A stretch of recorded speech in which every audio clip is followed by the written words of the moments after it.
अब म तपाईँहरूलाई हिउँ फलेको रुख देखाउँछु है त ल।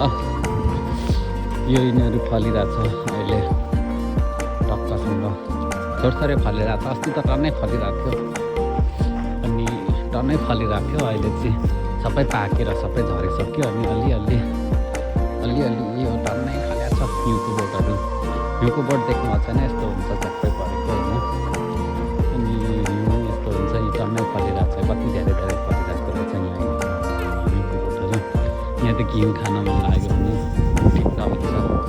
यतामाथि ठुलो छ तर ठुलोभन्दा चाहिँ टन्नै फलिरहेको थियो। अहिले त सबै झरेर छैन। यहाँ चाहिँ टन्नै यो भर्खर यो लिक्विड सिक्विड छोटै परेको छ होइन, त्यही भएर कति धेरै फलिरहेको छ। आइस खान मन लाग्छ भने अस्ति यहाँ झरेको त्यहाँको यो सबै हावाले बगाएर यता ल्याइपुर्याएको छ।